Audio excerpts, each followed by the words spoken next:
আমাদের পাশের প্রতিবেশী নামে কলঙ্ক। সবাই খারাপ না, এখানে কিছু উগ্রপন্থী এতদিন যারা আমাদেরকে সারা বিশ্বের মোড়লদের কাছে জঙ্গি হিসাবে দেখাতে চেয়েছে, এখন তাম দুনিয়ার সবচাইতে নিকৃষ্ট এবং বড় জঙ্গি ইন্ডিয়া। বিশেষ করে উগ্রপন্থী যারা, তারা মোদি যেহেতু উগ্রপন্থী, এই জন্য নামও এসেছে পৃথিবীতে নিকৃষ্ট মানুষের তালিকায় 2 নম্বরে। আপনি এখন ইন্টারনেট সার্চ দেন, 6 জন মানুষের নাম পাবেন দুনিয়ার সবাই তাদের ঘৃণা করে। 1 নম্বরে নেতানিয়াহু, 2 নম্বরে মোদি, 3 নম্বরে আমাদের যেটা পালিয়েছে, ওইটার নাম আমি বলি না, ওইটার নাম বললে আমার কেমন লাগে। বলেন এই মানুষগুলো কি শুধু আমরা খারাপ বলছি? তাম দুনিয়া যত সৃষ্টি আল্লাহ করেছেন সব সৃষ্টি ওদের ঘৃণা করে, দেখতেই পারে না। ওরা আজ দাঙ্গা অলরেডি লাগিয়ে দিয়েছে। আপনি কি মনে করছেন ওটা তার কাটার ওপারে থাকবে? বাতাস এই দেশে আসলো বলে। এজন্য গোবিন্দ পরামানিক অলরেডি কাল পরশুদিন জানিয়েছে, হে পৃথিবীর হিন্দুরা, এ মাতাল লোকটাকে থামান, কারণ ও যা করছে এটা বিবেক বহির্ভূত কাজ। আমি আমার জায়গায় থাকবো, আমার সম্পদ নিয়ে, আমার জীবন ইজ্জত আবরু নিয়ে আমি না, ও সব এখন দখল করার চেষ্টায় আছে। আমাদের বাপ দাদা মুসলমান যারা, তারা হাজার হাজার বিঘা জমি জায়গা ওয়াকফ করে দিয়েছিল মসজিদ, মাদ্রাসা, খানকা, গোরস্থান, ঈদগার জন্য, অথচ এখন অবৈধ একটা আইন পাশ করে সব দখল করে নিচ্ছে। আর এমন শয়তানের শয়তান খালি মাটির নিচে মন্দির পায়। পৃথিবীর মানুষ মাটির নিচে পায় তেল, গ্যাস, সোনা, রূপা, আর ও কি পায়? খালি মন্দির পায়। তাও যেখানে সেখানে না, শুধু মসজিদের নিচে মন্দির পায়। এখন যদি বাংলাদেশে আমরা আওয়াজ তুলি যে ঢাকার স্বামীবাগের ইসকন মন্দির, এটা 1000 বছর আগে মসজিদ ছিল, এটা ভেঙে ফেলা হবে, মানবেন? আর আমরা করবো না, কারণ আমাদের এই ধর্মে এরকম বাড়াবাড়ি, জোর জবরদস্তি, এ দাঙ্গা, এগুলো আছে। লা ইকরাহা ফিদ্দিন, ধর্মে কোনো বাড়াবাড়ি নেই, যার ধর্ম সে পালন করবে। এই দেশেই তো এই জন্য পৃথিবীতে আমাদের দেশটা আজ মানে উজ্জ্বল দৃষ্টান্ত হয়ে আছে। এই 54 বছরে আমরা আরো উপরে থাকতাম যদি প্রতিবেশী না থাকতো। এই শয়তানরা আমাদের উঠতেই দেয়নি, খালি মিথ্যা ছড়িয়েছে। মাইক্রোসফট রিপোর্ট দিয়েছে তাম দুনিয়ার 257টা দেশ নিয়ে, যে পৃথিবীতে সবচাইতে বেশি মিথ্যা তথ্য পরিবেশন করে ইন্ডিয়া। ওরা আল্লাহর একটা একটা করে ঘর সব ভেঙে ফেললো। কতগুলো ঘর ভেঙেছে দেখেছে? আজকেও একটা ঘর ভেঙেছে। আমার মনে হয় আমার নিজের ঘর ভাঙলেও আমাদের মুসলমানের কাছে এত কষ্ট লাগতো না, আল্লাহর ঘর ভাঙলে আমাদের যত কষ্ট লাগছে। এই লোকটা বিবেক বহির্ভূত কাজ করছে। এই জন্য কোরআনের কথা ছিল, ওয়ায়াজালুর রিজসা আলাল্লাযিনা লা ইয়াকিলুন, যারা বিবেক বহির্ভূত কাজ করবে তার উপরে ভুল সিদ্ধান্ত চাপিয়ে দেবে কে? এই জন্য আপনারা ওকে থামান, নয়তো টুকরা টুকরা হতে কিন্তু দেরি হবে না। কে কথা বলে না কেন? এই 2টা দেশের কথা বলার পরে আমি একটা কথা বলতে চাই, যেহেতু সামনে এসেছে এই জন্য বলছি। বাংলাদেশে কালকের দিন পর একটা রায় আছে, 2টা বিষয়ের রায় একদিনে হতে পারে। নিবন্ধন এবং একটা মাজলুম মানুষ জনাব এটিএম আজহারুল ইসলাম। আমার মনে হয় যারাই দায়িত্বে আছেন বিবেক বহির্ভূত কোনো কাজ করবেন না। যদি বিবেকের বাইরে যে কোনো কাজ করেন, রাগে হোক আর কারো ইশারায় হোক, ভুল সিদ্ধান্ত কিন্তু আল্লাহ চাপিয়ে দেবে, তখন আর সামাল দিতে পারবেন না। কারণ এই দেশের মানুষ অলরেডি তাদের দেওয়ালে পিঠ থেকে গেছে বারবার এই তারিখ পেছাতে পেছাতে। আর মামলার তারিখ পেছালে যে কেমন লাগে, আমি তো এই 3 বছরে টের পেয়েছি। আমার মামলাটা কমপক্ষে 30 বার সিএমএম কোর্ট, জজ কোর্ট, হাইকোর্ট মিলে 30 বার উঠেছে। যেদিন ওঠে মনে করলাম যাক আজকে বের হতে পারবো। ও আল্লাহ, বিকালবেলা সংবাদ আসেছে না, হয়নি, আবার 1-1.5 মাস পেছিয়েছে। এই সময় যে কি কষ্ট লাগে, যারা জেলে থাকে তারা ছাড়া এ ওয়াজ করে বোঝানো যাবে না। অথচ কয়বার ঘোলা নিলে লোকটাকে বারবার ঘোরাচ্ছে, এমনকি 6 তারিখে ডেট দিয়ে এখন আবার ফের 8 তারিখে। আমার মনে হচ্ছে এরা যদি বিবেক বহির্ভূত কাজ এবার করে না, এবার সামাল এরা দিতে পারবে না। আমার কথা আমি সবাইকে জানাচ্ছি, আগামী 8 তারিখে, কালকের দিন পর, আমরা চাই এই মাজলুম মানুষটাকে নিঃশর্তভাবে খালাস করে দেওয়া হোক। এ মাজলুম মানুষটা বেকার 13 বছর জেলে আছে। যে সমস্ত সাক্ষী, এগুলো পৃথিবীর অষ্টম আশ্চর্য বিষয়। 6.5 কিলোমিটার দূর থেকে নাকি সাক্ষী দিয়েছে, 3 কিলোমিটার, কেউ 2.5 কিলোমিটার। ওর চোখে কি শকুনের চোখ লাগানো ছিল, তাও তো সম্ভব না। এই জন্যে বাঙালিকে আর হাইকোর্ট দেখাবেন না। বিবেক বহির্ভূত কোনো কাজ যেন এ দেশে আর না হয়। আমি 318 পৃষ্ঠা পড়লাম এই 3 দিনে। এই যে নারী কমিশন যেটা জমা দিয়েছে, এর ভেতরে প্রায় কোরআনের 13টা আয়াতের ওরা ভুল ধরিস। আরে 13টা আয়াত কেন, 13টা অক্ষরও তো বাদ দেওয়া কোরআন থেকে সম্ভব না। কি কথা বলেন না কেন?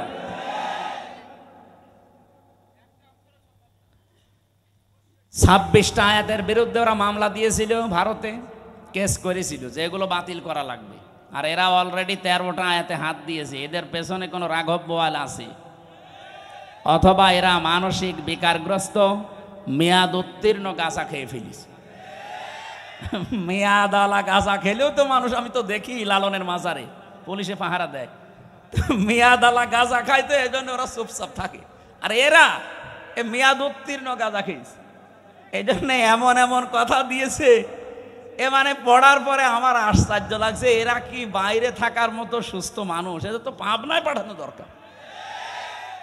ওরা লিখেছে যে স্বামী স্ত্রীর যে মিলন, এই মিলনে যদি স্ত্রী রাজি না থাকে, স্বামী যদি সহবাস করে জোর করে, তাহলে তার বিরুদ্ধে ধর্ষণের মামলা দেওয়া হবে।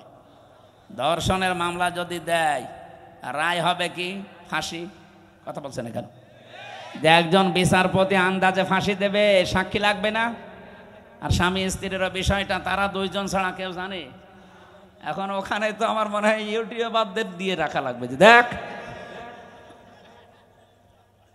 কি এরা কি খেয়ে কথা বলে, আমি বুঝি না। অথচ এটা পড়া কোরআন শরীফের একেবারে মানে টাটকা বিরোধী কথা। সূরা নূরে কি নেশার ভেতরে আছে স্বামী স্ত্রীর যে ব্যবহারের নিয়ম নীতি, অথচ পুরা তারা পাল্টাতে চায়। 2 নম্বরে তারা লিখেছে যে দেহ আমার, সিদ্ধান্ত আমার। এটা কোরআনে কারিমের প্রায় 8টা আয়াতের বিরুদ্ধে। আমি নিজে যতটুকু পড়েছি, আলা আলাহুল খালকু ওয়াল আমরু ইনিল হুকমু ইল্লা লিল্লাহ, এরকম 8টা আয়াত সরাসরি কোরআনের বিরুদ্ধে ওরা কলম ধরেছে। ওরা বলতে চায় দেহ আমার, সিদ্ধান্ত আমার। আর আল্লাহ বলেন এই সৃষ্টি আমার, সিদ্ধান্ত আমার। দেহ আপনার, আপনাকে কে বলেছে? আপনি দেহের মালিক। আমি এই যে 33 বছর বয়স আমার, বলেন তো 34 বছর আগে হামজা নামে উল্লেখ করার মতো আমি কিছু ছিলাম না। 92 সালে আমি জন্ম নিয়েছি, অথচ 91 সালেও হামজা নামে আমি এখানে বসার যোগ্যতা রাখতাম না। আমার মা বাবা দায়িত্ব পালন করেছে, তারা শুধু বিছানায় ছিল, এই বাকি যা করার সব করেছে আমার আল্লাহ। আল্লাহ বলেন মায়ের রেহেমের ভেতরে বাবার এই বীর্যটা যখন দ্রুত গতিতে এখানে এসে হাজির হয়, কমপক্ষে এটা 40 দিন 40 দিন 40 দিন 40 পাল্টাতে থাকে। 120 দিনে আমি আল্লাহ এইটাকে কমপক্ষে 4-8টা জিনিস বানিয়ে ফেলি। আপনি যদি এখানে কম্পিউটার ভেড়াতেন, স্ক্রিন দিলে আমি একটা একটা করে আপনাকে দেখাতে পারতাম। বাবার এই নাপাক পানিটা দিয়ে আল্লাহ যে 4টা জিনিস বানায়, এটা সূরা তরিকের ভেতরে আছে।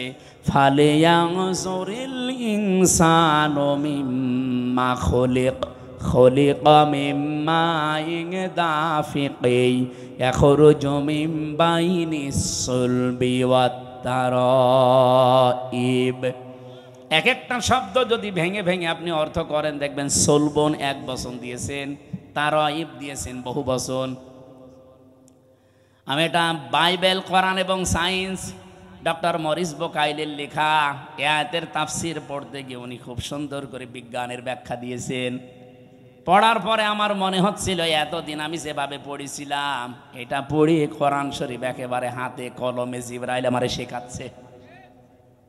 বাবার এই নাপাক পানিটা যখন যেতে থাকে, বিজ্ঞান এখন দেখাচ্ছে কম্পিউটার দিয়ে কমপক্ষে 40,000 হামজা তৈরি হওয়ার ক্ষমতা রাখে এক ফোঁটা বীর্য। মায়ের জরায়ুর এই যে দেওয়াল আছে, এখানে ধাক্কা লেগে হয়তো অনেকে পড়ে যায়, যেতে পারে না ওই রেহেম পর্যন্ত। হয়তো কারো একটা যায়, দুইটা যায়, পাঁচটা যায়। এই পৃথিবীতে 13টা পর্যন্ত সন্তান জন্ম দিয়েছে এক মহিলা ক্যালিফোর্নিয়ায়। এর উপরে আর কেউ পারে নাই। বলেন তো 40,000 মানুষ একটা ফোঁটার ভেতরে আমার আল্লাহ লুকিয়ে রেখেছে। যদি মায়ের পেটে জায়গা থাকতো, আমার আল্লাহ 40,000 সন্তানই ওখান থেকে বের করত। আমি ওই দিন থেকে যে প্রতিযোগিতা আরম্ভ করেছি, আমাকে কেউ হারাতে পারে নাই। আমার নিজেরই ভাই বোন কিন্তু 40,000-এর ভেতরে মাত্র আমি হামজা একা বেঁচেছিলাম। বাকি 39,999 জন সব ওই দেওয়ালের সাথে ধাক্কা লেগে মরে গেছে। আল্লাহ পাক ওখানে আমাকে নিয়ে প্রথম 40 দিনে সুম্মা খালাকনান নুতফাতান আলাকাতান ফাখালাকনাল আলাকাতা মুদগাতান ফাখালাকনাল মুদগাতা ইযামা ইলা আখির আয়াত। সূরা মুমিনুনের ভেতরে আছে। আল্লাহ পাক বলেন আমি নিজে ওইটা দিয়ে 4টা জিনিস বানাই, চুল, রগ, হাড় আর পর্দা। আর মায়ের রেহেমের যে কারারিম মাকিন বলা হয়, যেখানে হাতের স্পর্শ লাগে না, এই জায়গায় একটা থলি আছে, নাপাক পানির থলি। এইটা দিয়ে আমি আল্লাহ 4টা জিনিস বানাই, রক্ত, গোশত, চর্বি আর চামড়া। 4 8টা জিনিস এক হয় 120 দিনের ভেতরে। তখন আমি আল্লাহ নিজের পক্ষ থেকে কমপক্ষে 5টা জিনিস আমার বান্দার জন্য দান করি। ওয়াজআলা লাকুমুস সামআ ওয়াল আবসারা ওয়াল আফইদা ইলা আখির আয়াত। এই তথ্যটা আছে সূরা নাহালের ভেতরে 14 নম্বর পারা, 14 নম্বর পৃষ্ঠা, 13 নম্বর লাইনের 78 নম্বর আয়াতের মাঝের অংশে আছে। আল্লাহ বলেন শ্রবণ শক্তি, দর্শন শক্তি, বাক শক্তি, আকেল শক্তি আর ঘ্রাণ শক্তি, এই 5টা আমি আল্লাহ আমার রব নামের কারণে তোরে ভিক্ষা দিয়েছি। যদি একটা কম দিতাম, দুনিয়ায় তুই আসতিস কিন্তু পূর্ণাঙ্গ হয়ে না, অপূর্ণাঙ্গ হয়ে। বলেন তো রব নামের কারণে যে 5টা জিনিস আল্লাহ দয়া করে আমারে দিলেন, যদি দর্শন শক্তি না দিত তাহলে আমি আসতাম কিন্তু কানা হয়ে। অনেক কানা মানুষ আসে না? বলেন বলেন। আল্লাহ পাক যদি বাক শক্তি না দিত, কথা বলা, তাহলে আমি আসতাম কিন্তু বোবা হয়ে। আমাকে যদি আল্লাহ শ্রবণ শক্তি না দিত, আমি আসতাম কিন্তু কালা হয়ে। যদি আকেল শক্তিটা না দিত, আসতাম কিন্তু পাগল হয়ে। অনেক পাগল আসে না? তখন আমাকে স্বাভাবিকভাবে স্টেজে ওঠা দূরের কথা, প্রধান অতিথি, বিশেষ অতিথি, ওসি সাহেব দূরের কথা, মানুষ বলতো নাম, এখান থেকে কানা, পাগল। স্টেজের ধারে পাশেও পাগল কানারে আসতে দিত। একটুখানি এই জায়গায় নিজেকে নিয়ে ভাবেন, আল্লাহ কি দয়া আপনার উপরে করলেন। এই জন্য মানুষের ওই দুর্বল জায়গায় আল্লাহ পরা কোরআনে যেখানেই উনি ইঙ্গিত দিয়েছেন, এমন শব্দ ব্যবহার করেছেন যেটা আল্লাহরও বিশ্বাস হতে চায় না। সূরা বাকারার 27 নম্বর আয়াতে দেখবেন, 28 নম্বর আয়াত আল্লাহ রাব্বুল আলামিন বলেন কাইফা তাকফুরুনা বিল্লাহি ওয়া কুনতুম আমওয়াতান ফাআহইয়াকুম সুম্মা ইউমীতুকুম সুম্মা ইউহয়ীকুম সুম্মা ইলাইহি তুরজাউন। মানুষ আমার সাথে নাফরমানি করে কি করে? আমার বিধান মানতে চায় না, ও এত সাহস পায় কি করে? এই জন্য আল্লাহ শব্দ শুরু করার আগে কাইফা দিয়েছেন। এখানে যারা আরবি গ্রামার বোঝে, যারা বালাগাত মানতে পড়ায়, ওদের জিজ্ঞাসা করেন কাইফা শব্দটা কমপক্ষে 29টা অর্থে ব্যবহার হয়। আমি সামারাইজ করে 19টা অর্থে পেয়েছি। এর ভেতরে 13 নম্বর একটা কায়দা বালাগাত মান থেকে আছে। কাইফা শব্দ সেন্টেন্সের আগে ব্যবহার করা হয় এই জন্যে যেটা আল্লাহরও বিশ্বাস হতে চায় না। আল্লাহ বলেন কাইফা তাকফুরুনা বিল্লাহ, মানুষ আমার সাথে নাফরমানি করে, কুফরি করে, আমার বিধান মানতে চায় না। কেমন করে? অথচ মৃত ছিল, ওকে আমি জীবন দিয়েছি। আল্লাহরও বিশ্বাস হচ্ছে না যে লোকটা আমার সাথে কুফরি করতে পারে। এখানে শব্দ দিয়েছেন কাইফা। এখানে মানুষ আমরা যখন কুফরি করি, আল্লাহর নিয়ামতের শুকরিয়া আদায় না করে নাফরমানি করি, তখন আল্লাহ আশ্চর্য হয়ে থাকে যে কি এও আমার সাথে নাফরমানি করতে পারে, অথচ কি ছিল? মৃত ছিল। বলেন বলেন। ওখান থেকে আমি আল্লাহ 6 মাসের পরে ওরে জীবন দিলাম। বিজ্ঞান এখন দেখাচ্ছে মানুষের মায়ের পেটে 6 মাসের আগে পর্যন্ত কিন্তু জীবন দেওয়া হয় না। এর আগে বিভিন্ন স্ট্রাকচার তৈরি করা হয়। 360টা হাড় দিয়েছেন আল্লাহ, জোড়া দিয়েছেন। 9768 প্রকার চামড়া দিয়েছেন শরীরে। এক এক জায়গার চামড়ার গুণাগুণ এক এক রকম।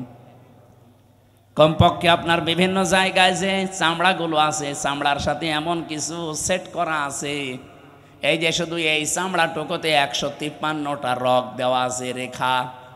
পৃথিবীর আজ পর্যন্ত কোনো মানুষের এই জায়গাটা একজন আর একজনের সাথে মেলে নাই, কিয়ামতের আগে মিলবেও না। 153টা রেখা যদি কেটেও যায়, আপনার দেখবেন ঠিক হয়ে যাবে। আমার এই জায়গাটাই ছোটবেলা একবার কাজ ঢুকে নষ্ট হয়ে গিয়েছিল।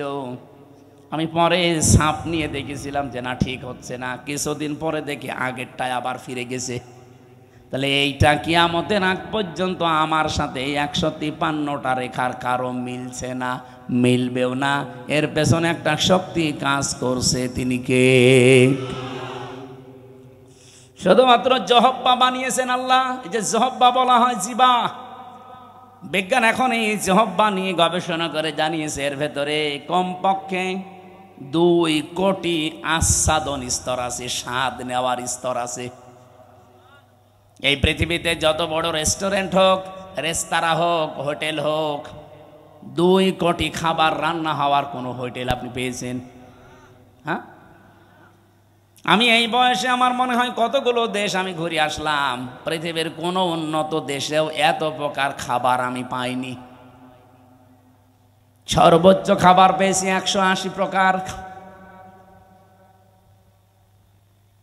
এই যে গাজীপুরের কাপাসে একটা হোটেল আছে নিরিবিলি, তোতামিয়া, ও খাবার রান্না করে 180 প্রকার পর্যন্ত খাবার ওর হোটেলে আমি পেয়েছি।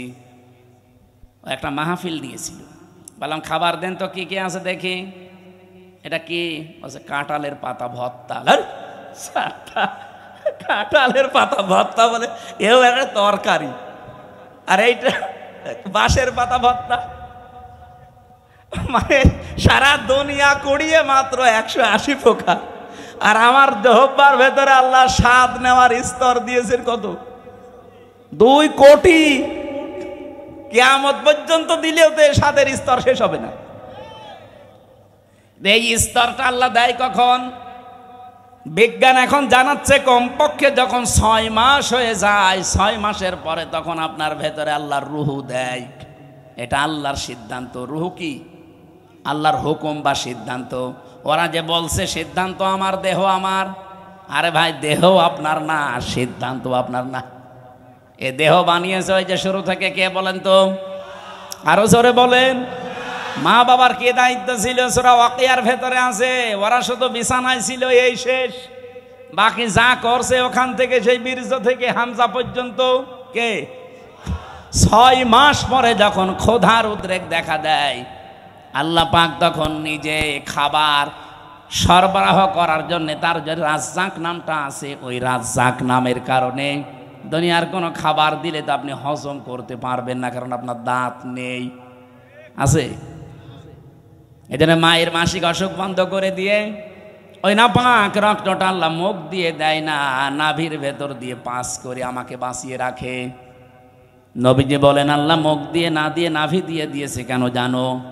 পৃথিবীতে আল্লাহর বান্দারা এসে যেন এই মুখ দিয়ে কোনো নাপাক জিনিস ভেতরে না দেয়। অথচ আমরা আল্লাহর এমন বান্দা যে আল্লাহ মায়ের পেটের ভেতরে মুখটা পবিত্র রেখে দিয়েছে, নাপাক রক্ত মুখ দিয়ে দেয়নি, নাভি দিয়ে দিয়েছে। অথচ এসে এখানে কত মানুষ এই মুখে নাপাক জিনিস দেয়।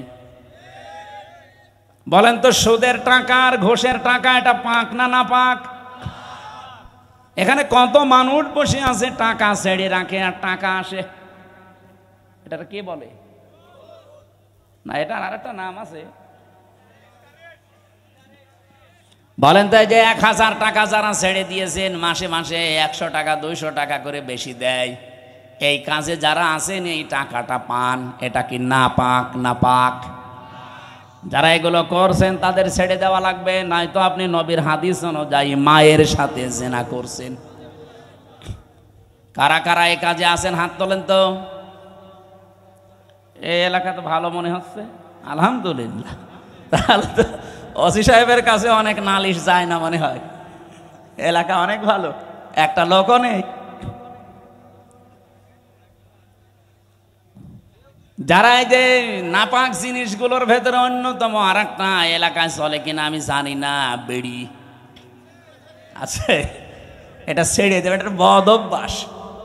ওটা খেলে মুখ পর্যন্ত আমার মনে হয় গন্ধ হয়ে যায়। যারা খায় তারা তো টের পায় না, যারা পাশে দাঁড়ায় তারা টের পায়। আপনি একটু চিন্তা করেন না, আপনার এই নাভির ভেতর দিয়ে আল্লাহ পাস করে আপনাকে বাঁচিয়েছে, কেন মুখ দিয়ে ওটা দিতে পারতো না? আল্লাহ জানে যে আমার বান্দা এই নাপাক জিনিস আমি মুখ দিয়ে দিলে এ মুখটা নাপাক করে ফেলবে। আমি চাই এটা পবিত্র থাক, দুনিয়ায় যে আমি আল্লাহর পবিত্র নাম যেন উচ্চারণ করে। সুবহানাল্লাহ বলতে পারেন না? 6 মাসের পরে যখন রুহু এসে গেছে, খাবারের উদ্রেক দেখা দেয়। আল্লাহ পাক বলেন খাবার তো এভাবে চলতে থাকে, আস্তে আস্তে আমি আল্লাহ নিজে তখন আকৃতি বানাই।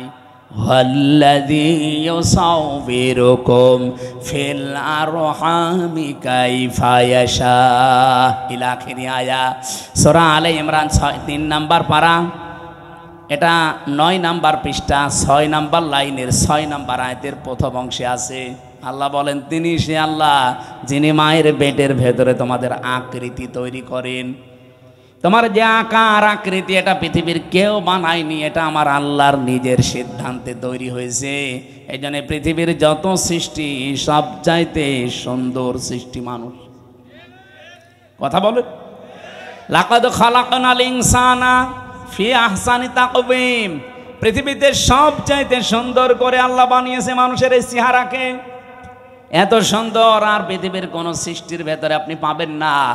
কিন্তু এই সুন্দর চেহারার মানুষগুলো যখন নিচে নামতে থাকে, সুম্মা রাদাদনাহু আসফালা সাফিলিন, এরা এত নিচে নামে যে পশু পাখি পর্যন্ত এত নিচে নামে না।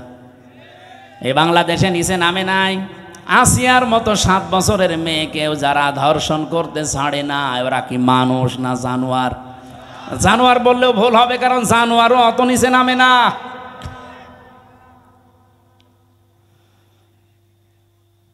কোরআনে কারিমের সূরা এটা বানি ইসরাইলের ৭০ নম্বর আয়াতের প্রথম অংশে আছে, 15 নম্বর পারা 8 নম্বর পৃষ্ঠার প্রথম নাম্বার লাইনে আছে। এটা আমি শিক্ষা দেওয়ার জন্য বলছি।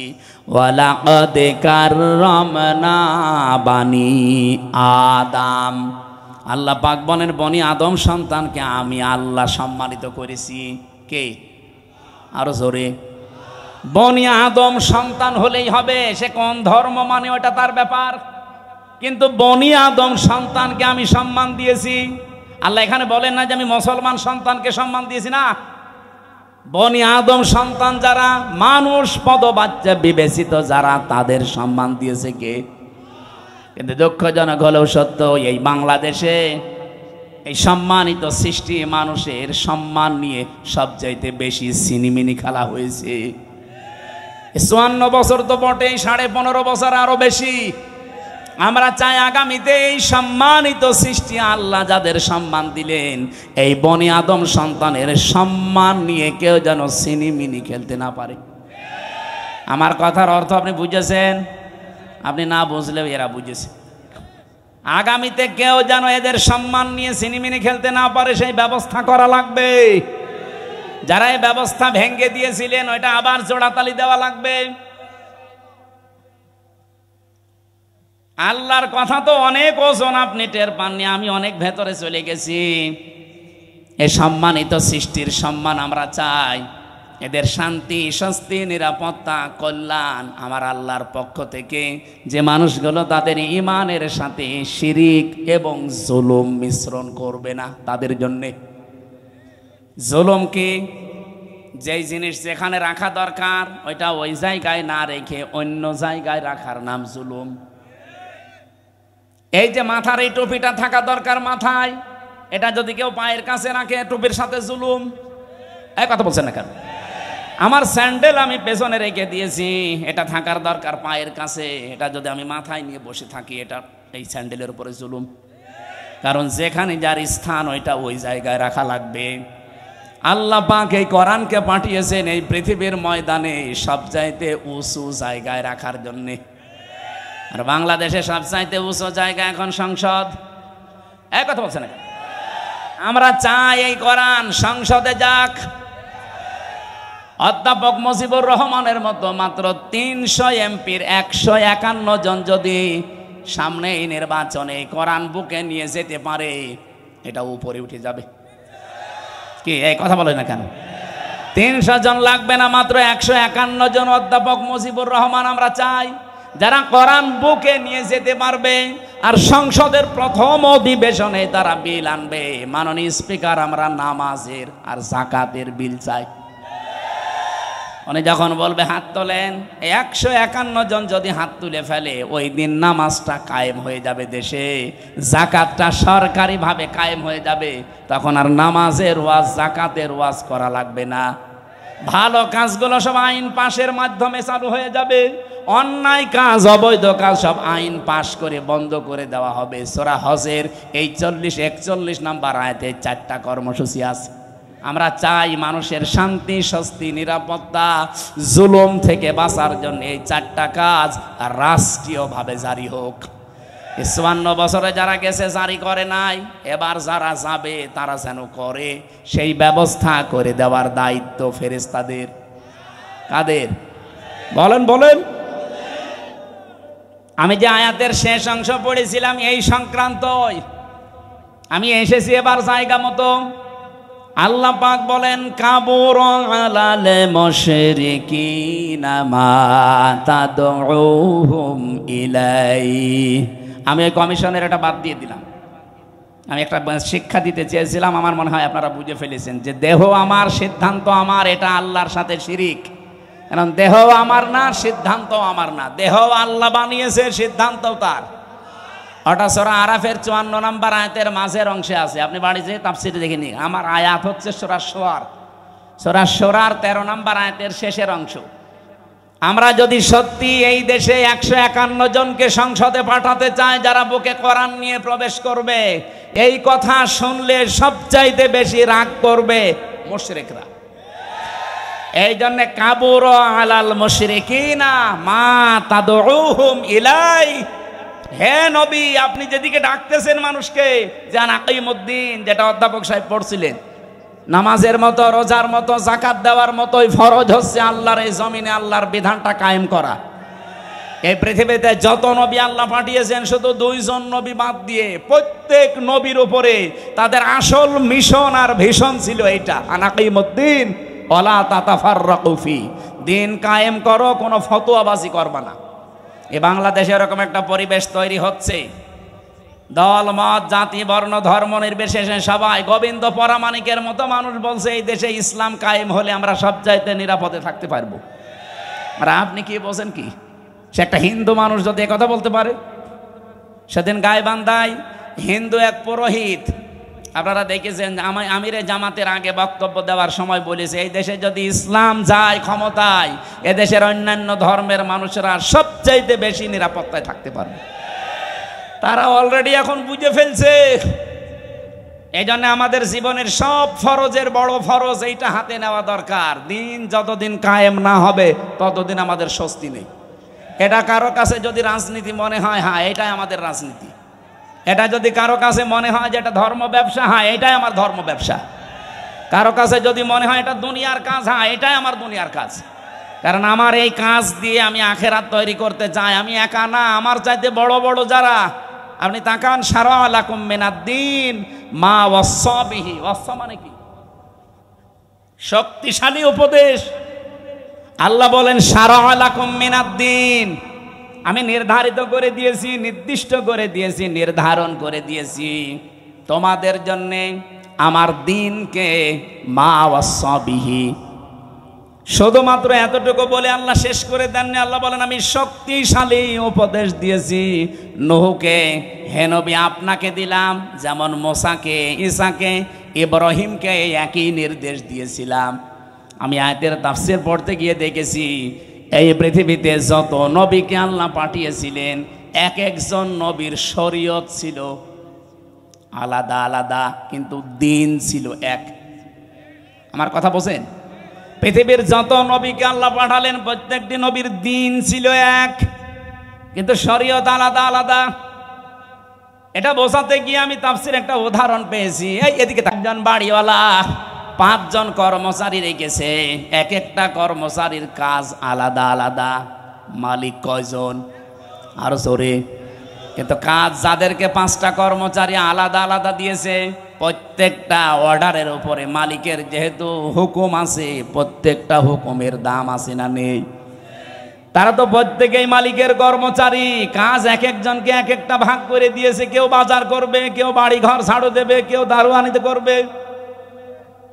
আল্লাহ পাক বলেন আমি মালিক, আমি দিন একটাই পাঠিয়েছি, কিন্তু এক এক নবীর শরীয়তে জীবন বিধানের ভেতরে আলাদা আলাদা নিয়ম দিয়েছিলাম। আমাদের নবী মুহাম্মদ রাসূলুল্লাহকে আল্লাহ যে শরীয়ত দিয়েছেন, আদমকে সে শরীয়ত দেয়নি। হযরত ঈসাকে যে শরীয়ত দিয়েছে, মুসাকে সেটা দেয়নি। কিন্তু লক্ষণীয় বিষয় একটা, যত নবী এসেছে দিন সবার কিন্তু এক ছিল, আর সবাইকে আল্লাহ নির্দেশ দিয়েছে আনাকিমুদ্দিন, দিন কায়েম করো। তাফসীরে আমি 2টা জিনিস এখান থেকে আরো ফলো করে পেয়েছি। এইদিকে তাকান, দিন যতদিন পর্যন্ত কায়েম না হবে তোমার ব্যক্তি, পরিবার, সমাজ, রাষ্ট্র, এলাকায়, আবার শুনেন, দিন যতদিন কায়েম না হবে তোমার এলাকায়, তোমার ব্যক্তিতে, পরিবারে, সমাজে, রাষ্ট্রে, যতদিন পূর্ণাঙ্গ দিন কায়েম করার সম্ভব হবে না, ততদিন পর্যন্ত যতটুকু দিন আছে অতটুকুই টিকিয়ে রাখার জন্য চেষ্টা করা লাগবে। না আমি বোঝাতে পারিনি, এটা একটু কঠিন। দিন এখনো বাংলাদেশে যেহেতু কোরআনের 500 আইন আছে, একটাও কায়েম নেই। আছে? হ্যাঁ, কিছু কিছু আছে হালকা। এই যে পারিবারিক আইন, যেটা বিবাহ শাদী, এটা ইসলাম দেখেই হয়। আমাদের জমি জায়গা বন্টন, এটা ইসলাম দেখেই হয়। এক কথা বলছেন না কেন? নাকি অন্য কোনো নিয়ম নীতি মেনে করি আমরা? হ্যাঁ, সে ব্যক্তিগত কিছু মানুষ আলাদা আলাদা করতে পারে, সেটা আলাদা, কিন্তু আমরা অধিকাংশ মানুষ অন্তত পারিবারিক জীবনী আইনগুলো এখনো আছে। তাহলে যতদিন পর্যন্ত পূর্ণাঙ্গ দিন এই দেশে কায়েম না হবে, ততদিন পর্যন্ত অন্তত যতটুকু দিন আছে এইটাকেই টিকিয়ে রাখার জন্য চেষ্টা করা লাগবে। এখন সেইটাও যদি হাত ছাড়া হয়ে যায়, ওরা যে 318 পৃষ্ঠার রিপোর্ট দিয়েছে, পুরাটা পড়ে আমি নিজের এই ছোট মাথায় পেয়েছি প্রায় 13টা কোরআনের আয়াত ওরা পাল্টিয়ে ফেলেছে। এগুলো মানলে নাকি অবিচার হবে, বৈষম্য হবে। ইসলাম মানলে যদি বৈষম্য হয়, তাহলে কোন ধর্ম মানলে বৈষম্য দূর হবে বলেন তো দেখি? পৃথিবীর অন্যান্য ধর্মের কিতাবগুলো একটু টাচ করেন। ইহুদিদের ধর্ম আছে, খ্রিস্টানদের ধর্ম আছে, এই মুশরিকদের ধর্ম আছে, বৌদ্ধদের ধর্ম আছে। এদের ধর্মীয় গ্রন্থগুলো যতটুকু পারেন পড়েন। আমি বিশ্ববিদ্যালয়ে থাকাকালীন একটু টাচ পেয়েছিলাম, ওরা সবগুলো জায়গায় বৈষম্যের শিকার করে আছে। ওদের মেয়েদেরকে বিবাহের সময় যা দিয়ে দেয় ওইটাই শেষ, অথচ বিবাহের সময় মেয়েদের বাড়িতে, এদিকে তাকান, বিবাহের সময় মেয়ের বাড়িতে মেয়ের বাবার কাছ থেকে ছেলে পক্ষের লোক যদি একটা পানও তার সন্তুষ্টি ছাড়া খায়, এইটাও পায়খানা খাওয়ার মতো হারাম। যেটা আমরা এই যে বরযাত্রী বলে চালিয়ে দেই, কোথায় পেয়েছেন ভণ্ডামি? এটা হিন্দুদের থেকে এসেছে এই বরযাত্রীর নিয়ম। মুসলমানদের বিয়েতে কোনো বরযাত্রী যাবে না, মুসলমানদের বিয়েতে হবে অলিমা। আর অলিমা কি ছেলের বাড়ি হয় না মেয়ের বাড়ি? হ্যাঁ, ছেলের বাড়ি। এলাকায় কি বরযাত্রী যাওয়ার সিস্টেম আছে? এটা বন্ধ করা লাগবে। কোন বাড়িতে এখন আর বরযাত্রী যাওয়া যাবে না, কারণ মেয়েদের সম্মান মর্যাদা নবীজি নিজে এত বাড়িয়ে দিয়েছেন। বিশ্বনবী যতগুলো বিয়ে করেছিলেন তার চারটা মেয়ে তিনি বিয়ে দিয়েছেন, একটাকেও তিনি বরযাত্রী খাওয়াননি। উনি করেছেন নিজে অলিমা, জামাইদেরকেও করিয়েছেন অলিমা।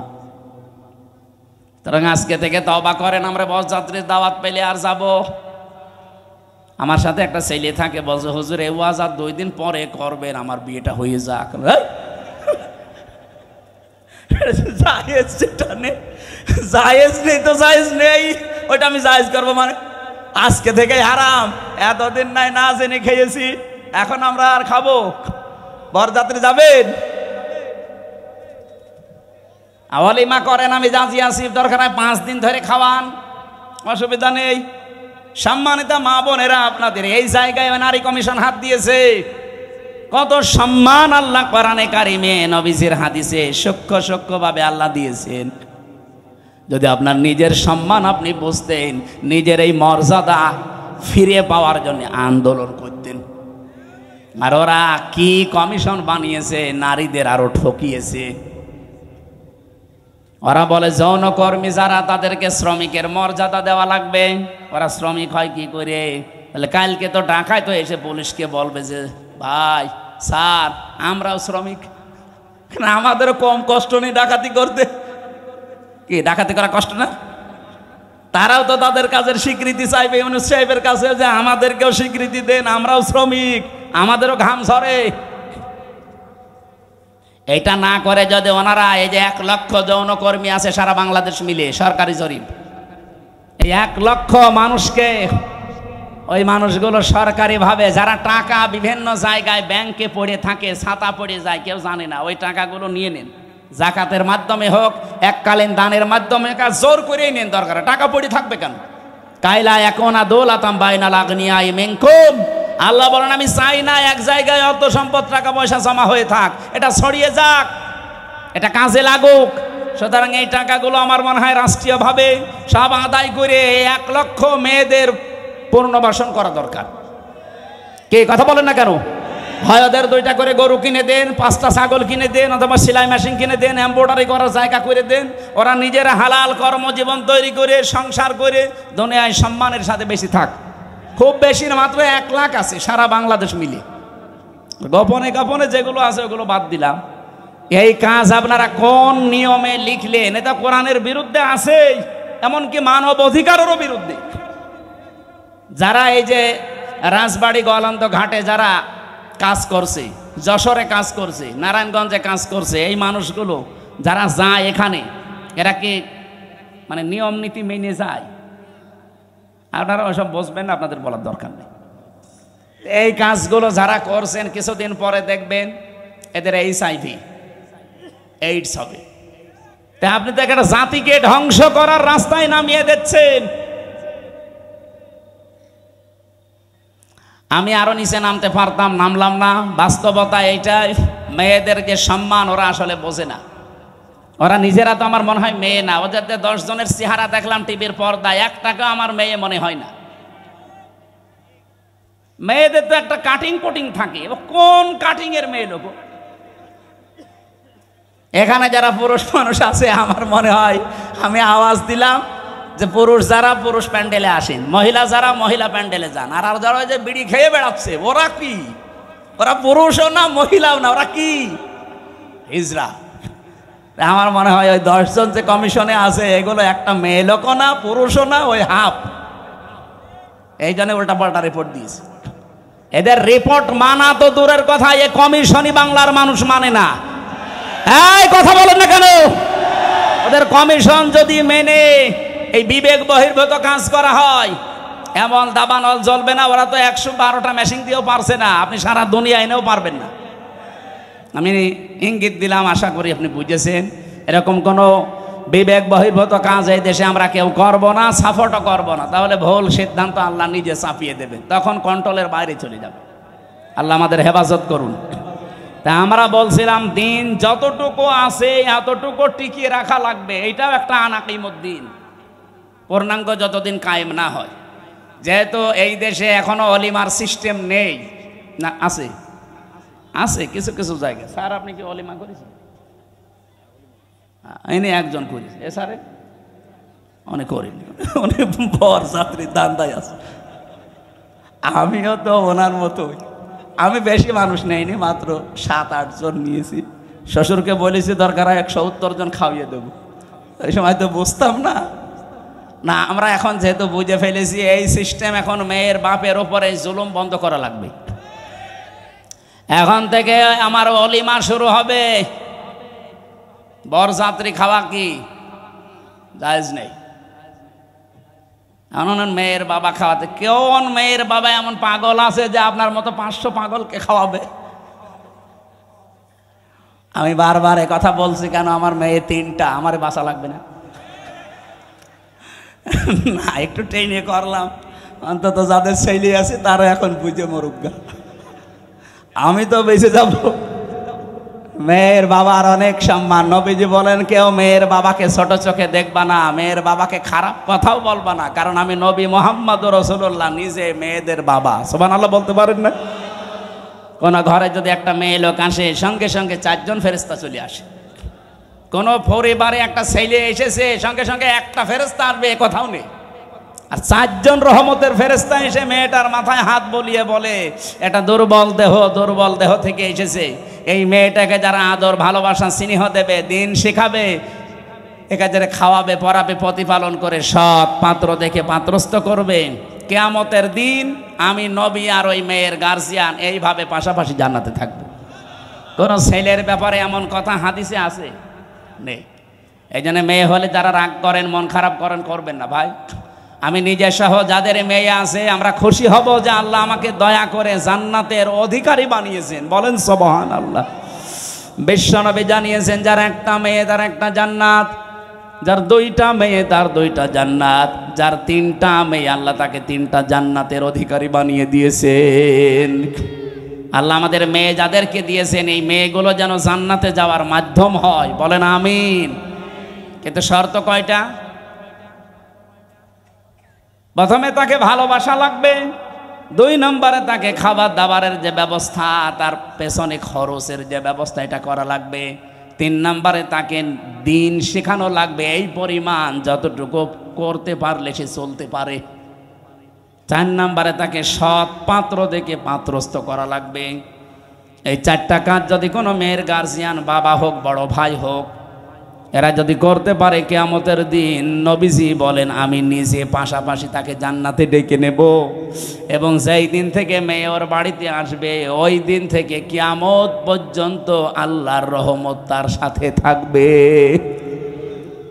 নবীজি কিন্তু দুনিয়া পর্যন্ত শেষ করেননি যে রহমত শুধু দুনিয়ায় পাবে, ইলা ইয়াউমিল কিয়ামাহ। এই মেয়ে যেই দিন ওর বাড়িতে এসেছে ওই দিন থেকে আল্লাহর রহমতের একটা দৃষ্টি তার উপরে থাকবে, ওই দিন থেকে কিয়ামত পর্যন্ত আল্লাহর দয়া ওই গার্জিয়ানের উপরে থাকবে। আল্লাহ সেই দয়ার ভেতরে আমাদেরকেও শামিল করেন। বলেন আমিন। যে কথা তুলেছিলাম, যেহেতু দিন এখনো পরিপূর্ণ কায়েম নেই, যতটুকু আছে এগুলো টিকিয়ে রাখার জন্য 5 ওয়াক্ত নামাজ কায়েম নেই রাষ্ট্রে। আমরা নিজেরা অন্তত যারা পড়ি না, আরম্ভ করেন। ব্যক্তিগত জীবনে, পারিবারিক জীবন পর্যন্ত একটু ঠিক করেন। ওয়ামুর আহলাকা বিসসালাতি ওয়াসতাবির আলাইহা লা নাসআলুকা রিজকা নাহনু নারযুকুকা ওয়াল আকিবাতু লিত্তাকওয়া। সূরা তাহার 132 নম্বর আয়াতে আছে, হে নবী নিজে নামাজ পড়েন। যেহেতু এখনো কায়েম করতে পারেননি, নিজে নামাজ পড়েন।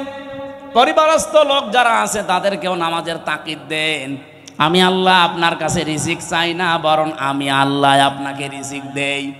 আর শুভ পরিণাম অপেক্ষা করছে আমার মুত্তাকি বান্দাদের জন্যে। এজন্য দিন যেহেতু এখন আমরা কায়েম করতে পারি না, এবার পূর্ণাঙ্গভাবে যতটুকু আছে এতটুকু টিকিয়ে রাখার চেষ্টা করা ফরজ।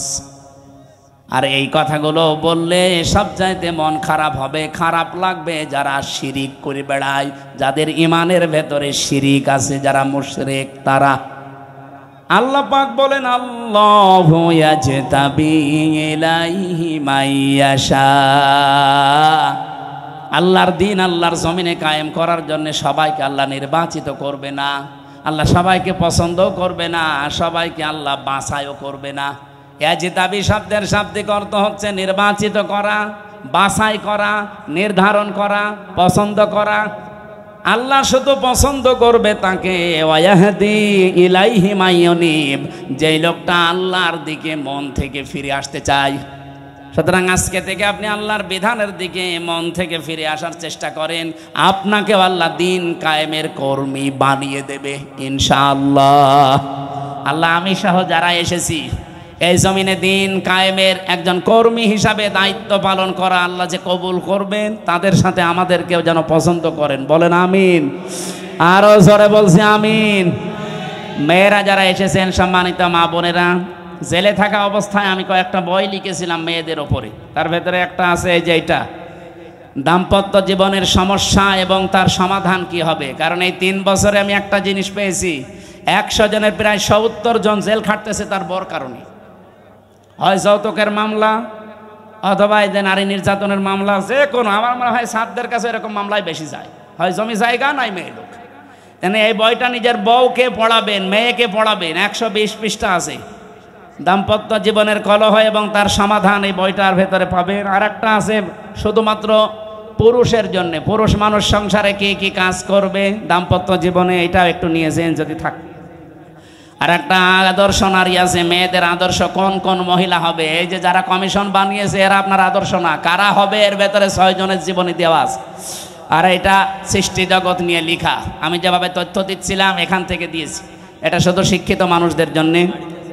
গাড়িতে পাওয়া যাবে, যাওয়ার সময় নিয়েছেন, স্যারকে দিয়ে দিন। আমি আজকের মতো আর পারছি না, আজকের মতো শেষ করে দিলাম। আল্লাহুম্মা আমিন। লা ইলাহা ইল্লা আনতা সুবহানাকা ইন্নী কুনতু মিনাজ জালিমিন। লা হাওলা ওয়ালা